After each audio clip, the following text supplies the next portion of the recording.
Hello, welcome to this recording for basic tools in Vectorworks. Before we get started, I'm going to ask you to go to Canvas and download a file for today's presentation.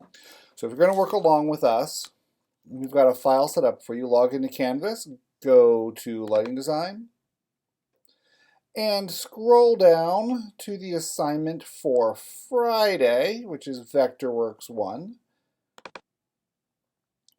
And here there is Vectorworks Assignment 1, version 2015. That is going to be the file we're going to be working with today. Your Canvas page may look a little bit different, but that's okay. Go ahead and download that file and then open it up. This file is set up to make a lot of things easier. We'll go over more detailed printing procedures later on in the semester. This file is set up to do some basic printing for you so that all the setup is done. Today we're going to look at some basic tools of Vectorworks. Okay? Just going to note what this says here.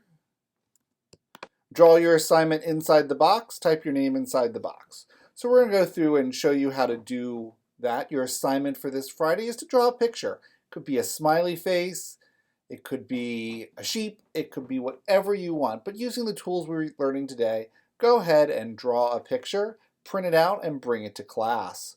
Okay, we're going to go through some basic tools. I'll remind you that our hand tool allows us to move the page around. Our selection tool, or arrow, which has the hotkey of X, allows us to select things. Okay? We're going to start with our text tool. Okay? So for your project, you need to put your name on it. Select the text tool, click anywhere you like, and type your name.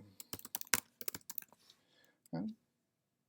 If you don't like the font, or it's hard to read, or whatever, once you have typed it in, go ahead and go back to the selection tool, select it, text, and you can change the font here. You can put it in Comic Sans or whatever you like. You can change the size, etc. Okay? To get rid of something we don't want, select it and hit the delete key. Okay, and that will go ahead and erase it for us. Okay, let's look at some basic tools. We're going to start with the line tool. Okay. In case you can't find your tool palette, I'm going to go ahead and close mine so we can bring it back here. I'm just going to couple quick selections there. Okay, so to bring our basic palette back, Window, Palettes, and Basic, and that's going to bring our palette back. If you can't find it, go ahead and do that. Click it. That'll turn it off, and then click it again. That'll turn it back on and bring it to the front if you're having trouble finding it. Okay. Hovering over a tool is going to give you a description of the tool, as well as any shortcut keys and some other information about it. We're going to start with the line tool. The line tool is pretty simple. It's got several modes here. These are different ways of selecting things. We're going to start here with our first one. Our first basic mode. You'll notice that the icon has a red dot at both ends. The red dots typically indicate when or where your clicks are going to be. So I go onto my paper anywhere I want. I click once. I move the mouse. I click again, and I have now drawn the tool. I've drawn a line where the two ends are my clicks. The second mode here has a dot in the center and a dot at the side. It's called center mode. Basically, my first click is going to be the center. And as I move out, it's going to draw a line from that point to wherever I want, and it's going to draw the line in the same direction at the same length.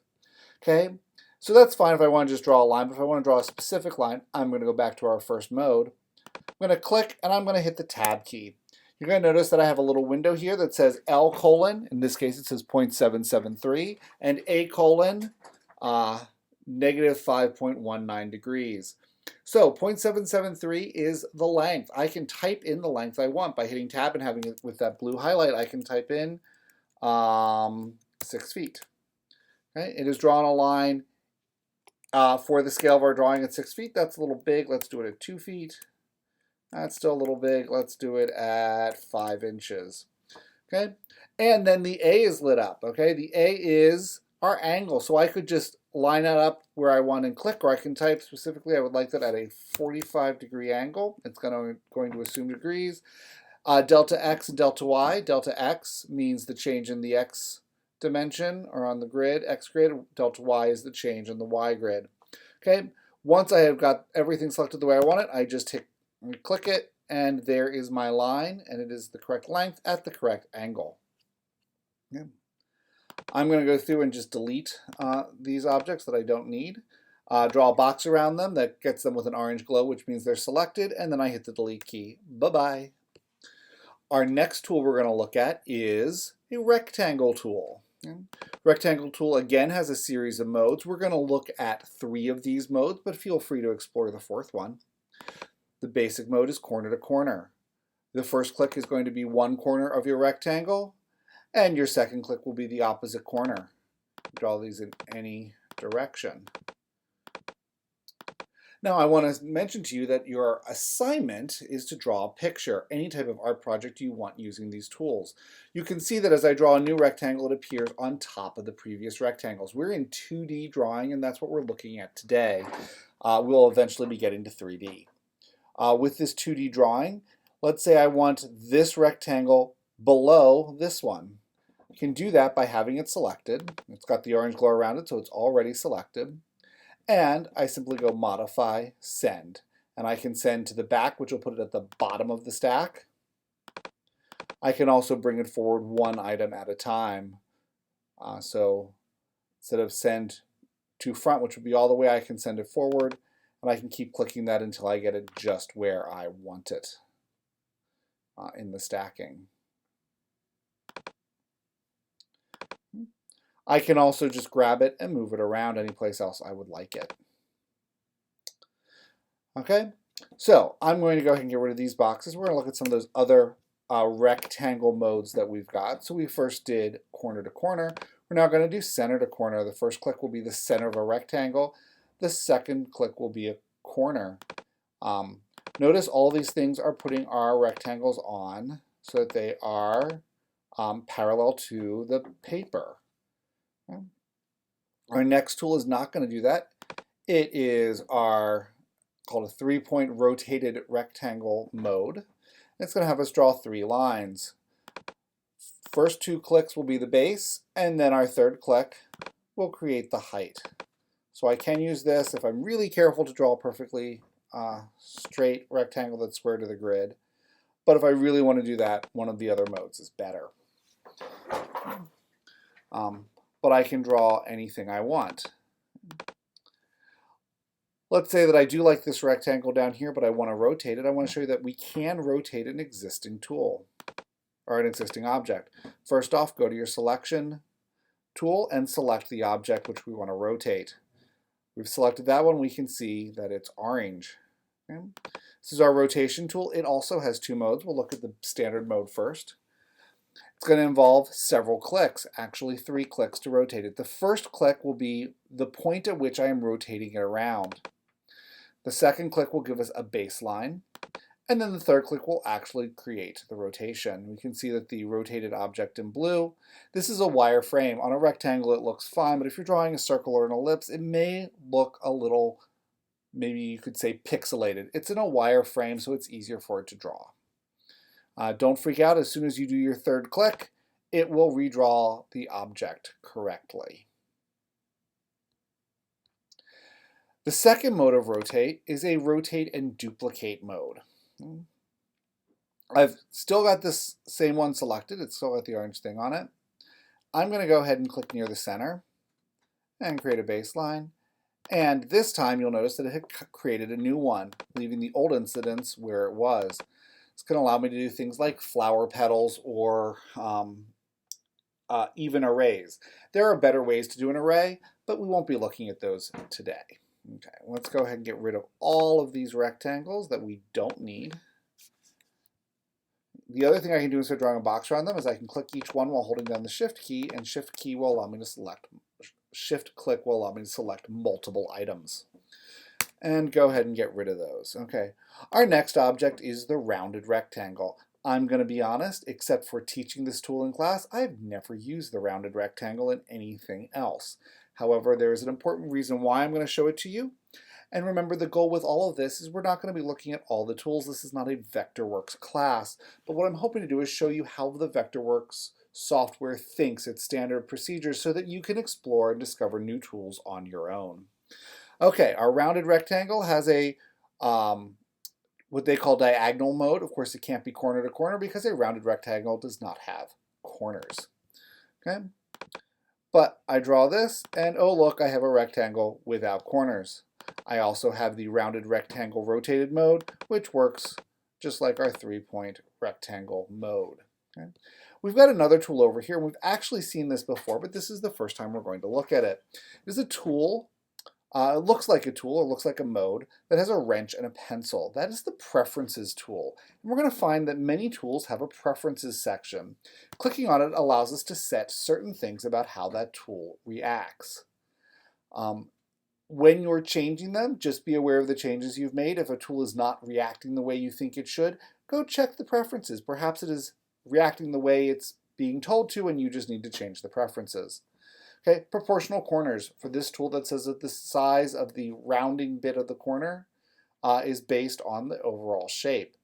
Okay, I'm going to do a symmetrical corner, and I can now put in dimensions. So I'm going to say, let's give this a 4-inch rounding. Okay, and I draw my rectangle. Wow, that almost looks like a circle, okay, because with 4 inches of rounding, there's not a lot of side left on the sides. Okay, if that's not what you want, you can come back here. You can say, okay, let's try that again, but with just a 2-inch rounding.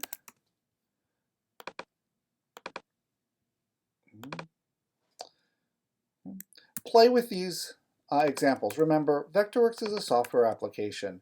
You're really not going to break it by using the tools. Play with it, see if you can find ways to get it to do what you want. Next up, we've got our circle tool. Circle tool has several modes. We're going to really look at 3 of them today. All of them can be useful. The one I use most is the radius tool, which allows you to click at the center of the circle and come out. Again, I can use my tab key to make it a specific dimension, 2.5 inches. Of course, on a circle, the angle doesn't matter in general. I can also use a diameter mode, which allows me to draw from end to end. And the 3-point circle, which click, click, click, creates a circle off of 3 points. And we'll go ahead and get rid of those. Okay, the ellipse tool, or the oval tool. Again, 3 modes. The most basic is what they call the box mode. This basically draws a rectangle. You draw a rectangle like you would, except it puts an oval inside of it. Okay. The second mode, height and width model, is basically a rotated rectangle with a oval inside of it. And a 3-point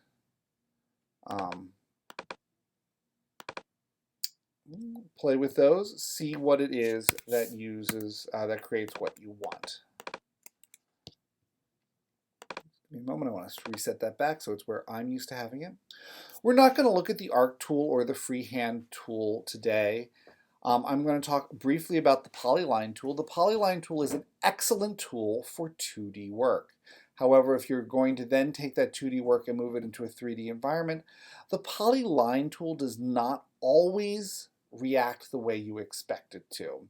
For that reason, I'm going to recommend that for this class you stay away from that tool. We are going to move on to the polygon tool. The 2D polygon tool is a great tool. I'm going to go ahead and just draw. It will draw any shape I want. And the only trick is to make sure that we end it where we began it. Now, this can be a little tricky. Okay. If I actually zoom in really close, we see I did not quite succeed.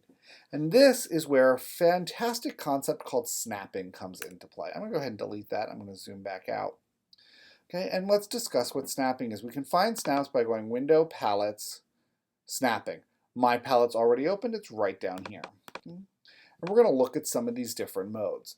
The snap command or the snap palette basically says to the computer, hey, I'm trying to get my mouse close to something. Would you help me? And we're going to look at several of those different ones. I'm going to pop back to our line for a moment and turn my snap to grid on. There is a small grid. It's about a 1-inch grid on here. Okay?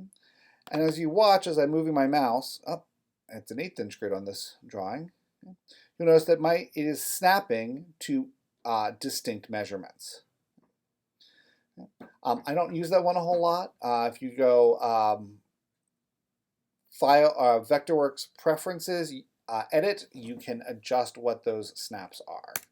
I'm going to get rid of that. I'm going to start a line again. But I'm going to turn on the endpoint one. Before I use my line, I'm going to quickly draw a rectangle here just so we have something to work with. Okay. Let's say I want to draw a line coming off the corner of this rectangle. I've got my snap to object on.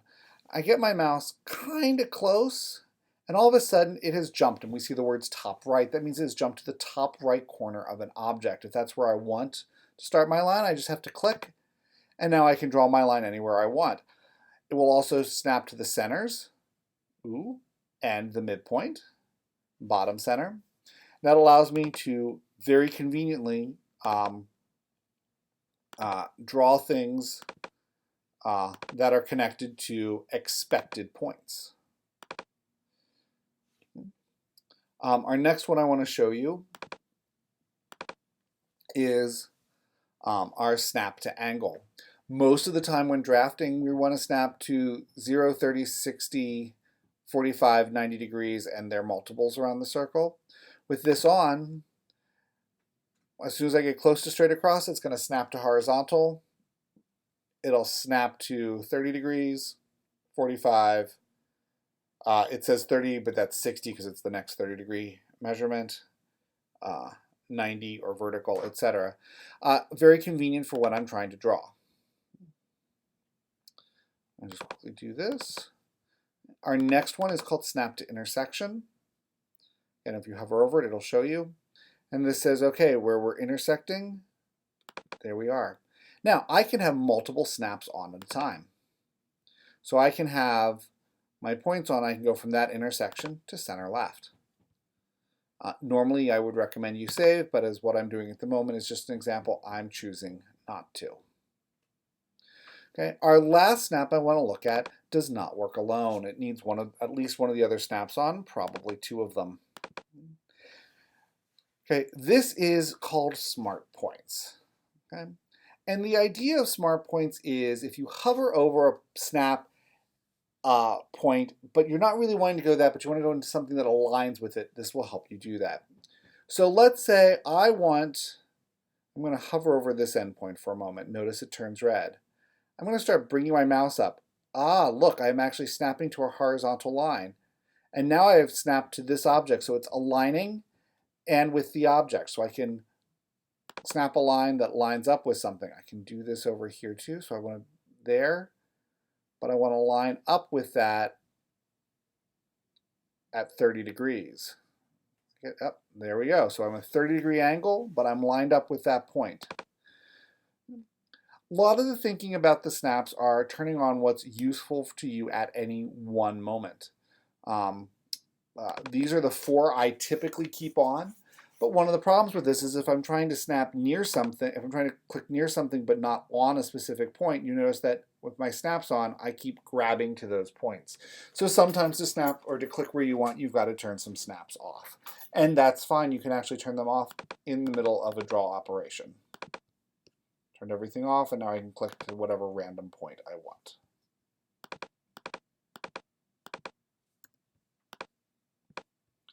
Okay, I'm going to go ahead and get rid of these items. Okay, we did all that discussion about snapping to talk about polygons. Okay, the 2D polygon tool. One of the things that's important to make a polygon truly useful as we're going to go from 2D to 3D is we need to make sure that it is solid, that the end point and the start point are the same. And by having our snaps on, it becomes very easy to do that. We can talk about why that is when we start moving into 3D. But to get a 3D object to behave the way we want it, it does need to be a closed 2D object to begin with. One of the great things, I'm going to quickly show you, once you draw something like this, that we have a mirror tool. And the mirror tool will allow us to, if I drew this fabulous thing but it's backwards in standard mode, I click somewhere, I create basically the plane of a mirror, and the object is mirrored and it appears over there. Another popular way to use the mirror tool is with the mirror duplicate tool, or mirror tool duplicate mode, which allows us to copy it and basically create. So I create the mirror image and copy it. I can also make sure I've selected both objects, which I do by click and then shift click. Go back to my mirror, and now I can make 4 of those. Not quite sure why I would need this particular shape, but it's nice to know that I can make it quickly if I need to. We'll go ahead and get rid of all of those guys. Next thing we're going to look at is the regular polygon tool. Regular polygon tool allows us to draw any regular polygon. A regular polygon is a polygon where all the sides have the same length. So first job, put up here what number of sides. So a polygon is going to have 3 or more sides. I'm going to go ahead and put in 3. We've got 3 modes here. Center to corner, center to side, and then draw the base and draw one side and it will fill in the rest of it.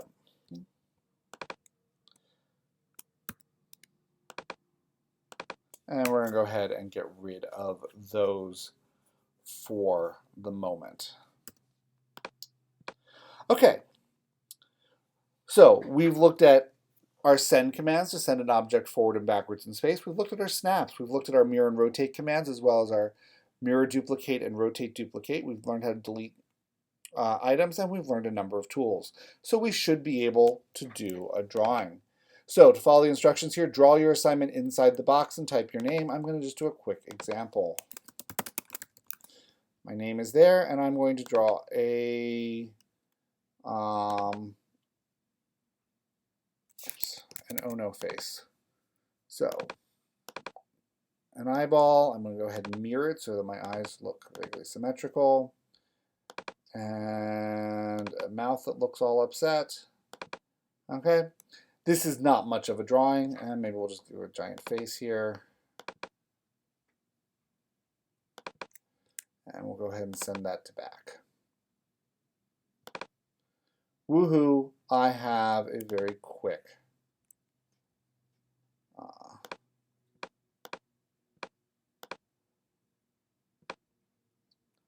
excellent.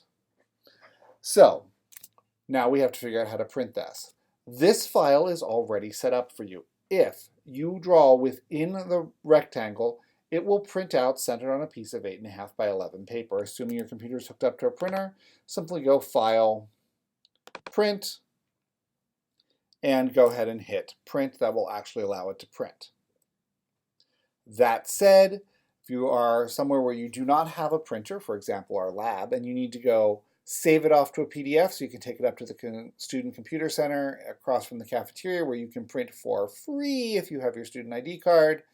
Let me show you how to do that. It's very tempting on a Mac to use the drop-down menu here to create a PDF. There was a while where, due to reasons, Vectorworks, when creating a PDF, all the text would be munged and you would get in these weird fonts that you couldn't read. The better way to do a PDF is to actually do an export. Let's look at how we do that. Okay? So File, Export, and go to PDF. So we're going to export a PDF. It's going to bring up these settings. Feel free to play with these settings on your own, but the settings are default set up that will be perfect for your first assignment. Okay? It's going to be 1 page. Everything's good. You're just going to do this and you're going to select Export, and it's going to pop up and ask you to save the file. Save it someplace where you know where it is and name it something that's recognizable, like Chris's Vectorworks 1 project. And then hit Save. I don't need the screamy face, so I'm going to actually hit Cancel at the moment. Okay. With the tools we've looked at today, you should be able to do a simple assignment of drawing a picture and printing it out and bringing it to class on Friday. If you have any questions, take a moment to email me. Thanks a lot and have a great day.